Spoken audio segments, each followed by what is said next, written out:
पहिल्यांदा असं घडलं, राहुल गांधींनी E20 पेट्रोलचा मुद्दा उपस्थित केला.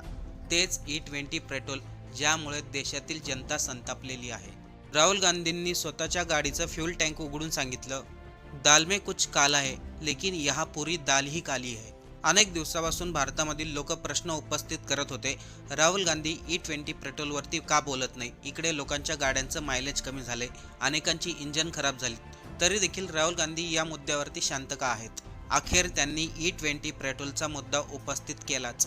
आता या व्हिडिओमधून राहुल गांधी यांनी कोणाला टार्गेट केले, पुन्हा कोणत्या भाजपच्या मंत्र्याचा राजीनामा होणार का, अधिवेशनामध्ये E20 पेट्रोलचा मुद्दा उपस्थित केला जाणार का, राहुल गांधींनी नेमकं याबद्दल काय सांगितलंय, चला सविस्तर आपण या व्हिडिओमधून पाहू.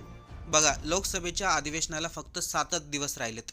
13 तारखेपर्यंत पावसाळी अधिवेशन चालणार आहे आणि या शेवटच्या 7 दिवसामध्ये भाजप सरकारचा प्लॅन असा आहे, डिलिमिटेशन बिलचं विधेयक मांडायचं. पण त्या विषयावरती राहुल गांधी चर्चाच होऊन देत नाही. त्यांनी स्पष्टपणे सांगितलं, आम्ही डिलिमिटेशन बिलावरती चर्चा करण्यासाठी तयार आहोत. फक्त पंतप्रधान मोदी अमित शहा यांनी आमच्या 2 प्रश्नांची उत्तरं द्या, तरच पुढे चर्चा होऊ शकते. पहिला प्रश्न म्हणजे विद्यार्थ्यांवरती लाठीचार्ज करण्याचे आदेश कोणी दिले, पॅलेट गन वापरण्याचे आदेश कोणी दिले, आणि या दोन्ही प्रश्नाची उत्तरं पंतप्रधान मोदी अमित शहा यांनी लोकसभेमध्ये येऊन द्यायचे. त्यानंतर डिलिमिटेशन बिलावरती चर्चा होईल. यामध्येच आता राहुल गांधींनी लोकांचा प्रश्न उपस्थित केलाय, तो म्हणजे E20 पेट्रोल, ज्यामध्ये 20% इथेनॉल मिक्स असतो. आता याच E20 पेट्रोलबद्दल राहुल गांधी काय म्हणाले, सर्वांनी लक्ष देऊन ऐका, कारण की या मुद्द्यामुळे आता पुढचा नंबर कोणत्या तरी मंत्र्याचा लागणार आहे. भारतामध्ये गेल्या 1-2 वर्षापासून E20 पेट्रोल खूप जास्त प्रमाणामध्ये वापरलं जात आहे. जवळपास भारतातील संपूर्ण पेट्रोल पंपावरती E20 पेट्रोल मिळतं. अगोदर केंद्र सरकारने सांगितलं होतं E20 पेट्रोल हे 2027 किंवा 2029 पर्यंत संपूर्ण भारतात लागू केलं जाईल. पण त्या अगोदरच हे E20 पेट्रोल संपूर्ण भारतात लागू झालं.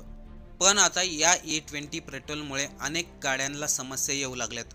लोक आपली प्रतिक्रिया देत आहेत. सोशल मीडियावरती ते आपलं म्हणणं मांडत आहेत, कारण की सामान्य व्यक्ती डायरेक्ट सरकारकडे कंप्लेंट करू शकत नाही. त्यामुळे ते सोशल मीडियावरती आपलं म्हणणं मांडत आहेत. कोणी सांगतंय आमच्या गाडीचं मायलेज कमी झालंय, कोणी सांगतंय आमच्या गाड्यांचं इंजन खराब झालंय.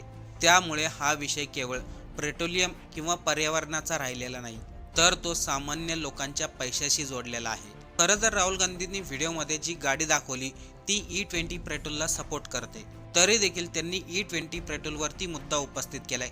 त्यांचं म्हणणं आहे, हा मुद्दा माझा नाहीये, हा मुद्दा भारतातील लोकांचा आहे, जनतेचा आहे, आणि त्यामुळे या मुद्द्यावरती आता बोलावंच लागेल. आणि जेव्हा जेव्हा राहुल गांधी एखादा मुद्दा वारंवार उपस्थित करतात, तेव्हा त्याचे परिणाम काय होतात हे आपल्याला सर्वांनाच माहिती आहे. राहुल गांधींनी इकडे मुद्दा उपस्थित केला आणि दुसरीकडे एक नाव चर्चेत आलं, ते म्हणजे नितीन गडकरी. कारण की नितीन गडकरी हे पेट्रोलियम मंत्री नसताना देखील त्यांनी सार्वजनिक ठिकाणी इथेनॉलचं खूप मोठं कॅम्पेन केलं होतं. त्यांनी आपल्या अनेक भाषणामधून हे सांगितलं होतं, भारतामध्ये 100% इथेनॉलवरती गाड्या चालतील आणि पेट्रोलचे दर अगदी आपल्याला 15 ते 20 रुपये किंवा. राहुल गांधी विरोधी पक्ष नेतेत, मग ते या मुद्द्यावरती का बोलत नाही, ते शांत का आहेत. पण आता प्रत्यक्षामध्ये राहुल गांधींनी E20 पेट्रोलचा मुद्दा उपस्थित केलाय. त्यामुळं राजकीय विश्लेषक म्हणू लागलेत, हा मुद्दा भाजपच्या मोठ्या नेत्यांना जड जाणार आहे. आता या मुद्द्यावर राहुल गांधी काय म्हणाले ते समजून घ्या. त्या अगोदर एक गोष्ट समजून घ्या, ती म्हणजे शिक्षण मंत्री धर्मेंद्र प्रधान यांचा राजीनामा झाल्यानंतर राजकारणामध्ये एक वेगळीच चर्चा सुरू झाली. जेव्हा जंतर मंतरवरती आंदोलन चालू होतं, तेव्हा तेथील लोकांनी घोषणाबाजी केली होती. धर्मेंद्र प्रधान यांच्यानंतर नितीन गडकरी आणि निर्मला सीतारामन यांच्यावरती प्रश्न उपस्थित झाले. या E20 पेट्रोलबद्दल अनेक लोकांनी आवाज देखील उठवला. मनसेचे नेते अविनाश जाधव यांनी देखील मोर्चा काढला होता. त्या जंतर मंतरवरचं आंदोलन संपलं त्याच वेळेस अनेक लोकांनी घोषणा केल्या, गडकरी आणि निर्मला सीतारामन यांनी राजीनामा द्यावा. पण या लोकांच्या भावना होत्या.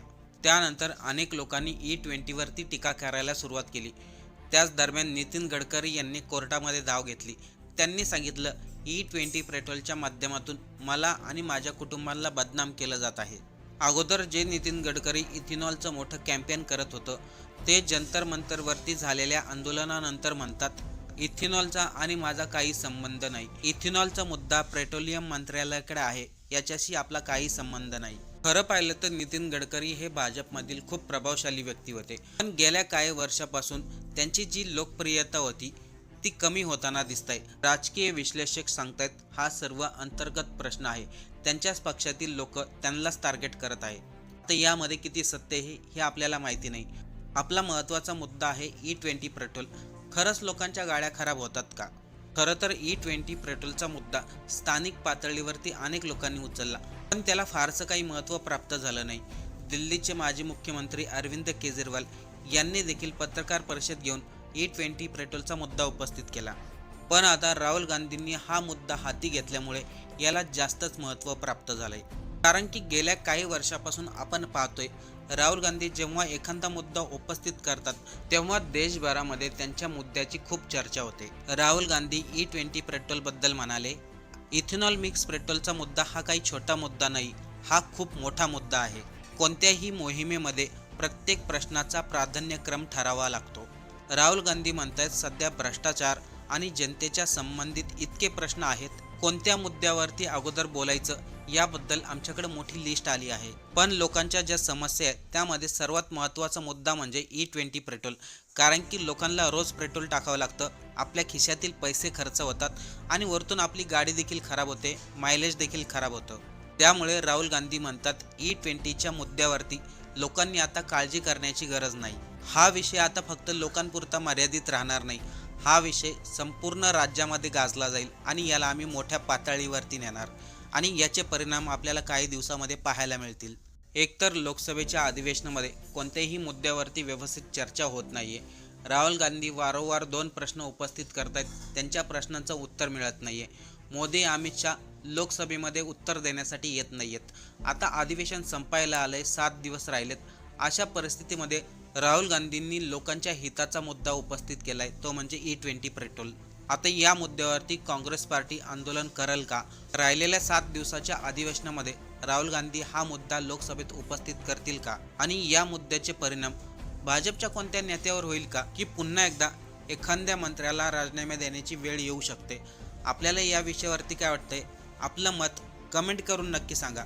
आणि आणखीन एक महत्त्वाची गोष्ट, खरंच E20 पेट्रोलमुळे गाड्यांवरती परिणाम होतोय का? आपल्या गाडीवरती परिणाम झालाय का? आपल्या गाडीचं मायलेज कमी झालंय का? इंजिन खराब झालंय का? झालं असेल तर कमेंट करून नक्की सांगा.